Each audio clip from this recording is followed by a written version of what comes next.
Hello everybody. आज हम exercise 1.1 का जो क्वेश्चन 6 है कक्षा 10वीं का, है ना, उसको हल करते हैं। इसमें ये जो प्रश्न है अक्सर पूछा जाता है, और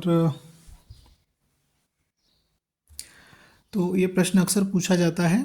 और इसको समझने के लिए सबसे पहले हम देखते हैं कि किन्हीं भी तीन विषम संख्याओं का जो गुणा होता है हमेशा एक विषम संख्या होता है। जैसे 1, 3, 5 विषम संख्या है, इनका गुणा हमने किया 15 मिला, 3, 5, 7 105 मिला, 5, 7, 9 का गुणा किया 315 मिला। और इसे आप आगे देखते जाएंगे तो किन्हीं भी तीन विषम का गुणा क्या होता है, एक विषम संख्या होती है। अब यहाँ पर देखिए क्या नंबर आपको दिया है, 7 गुणा 11 गुणा 13 प्लस 13। ठीक है, ये पहला नंबर हमने लिया। इसमें देखिए ये तीन जो संख्याएं हैं शुरू वाली, ये क्या है, ये भी तीन विषम संख्याएं हैं। ठीक है, तो हमने देखा अभी कि किन्हीं भी तीन विषम का गुणा एक विषम संख्या होती है। तो इसका मतलब ये है कि ये इन तीनों का गुणा करने पर एक विषम संख्या मिलेगी। ठीक है, अब उसके बाद 13 भी क्या होता है, एक विषम संख्या होता है।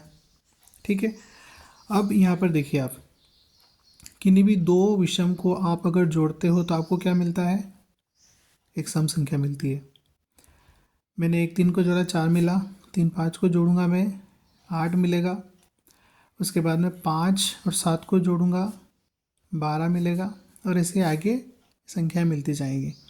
तो यहाँ पर आपको क्या स्पष्ट हो रहा है कि दो विषम संख्याओं का जो योग होता है वो क्या होता है, एक सम संख्या होता है। ठीक है, दो विषम मिलकर एक सम संख्या बनाती है। तो अब वो आपसे जो पूछा है कि भाज्य क्यों है, ठीक है, तो यहाँ पर हम जानते हैं कि सारी जो सम संख्या होती है वो क्या होती है, चूँकि सभी सम संख्याएं भाज्य होती है, अतः क्या हो जाएगा आपका, अतः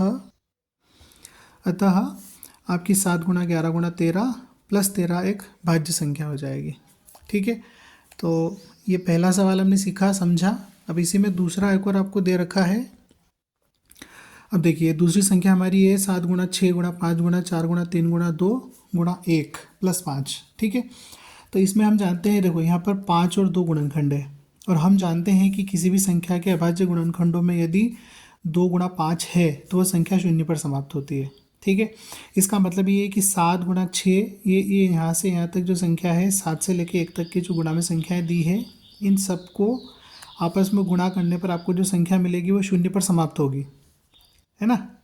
कैसी होगी, शून्य पर समाप्त होगी। इसका मतलब इसके इकाई में क्या आएगा, शून्य आएगा।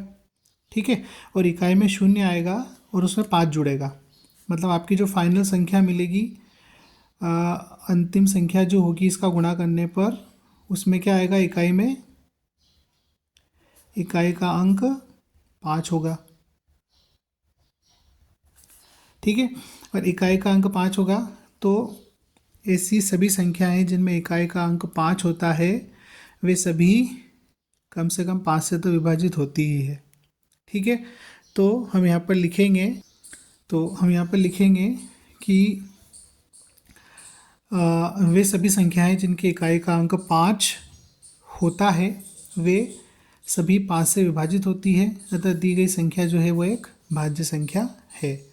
तो आशा करता हूँ आपको ये समझ में आया होगा, और ये इसका परफेक्ट एक्सप्लेनेशन है कि जो आपको दी गई संख्याएं हैं वो भाज्य संख्याएं क्यों हैं। Thank you.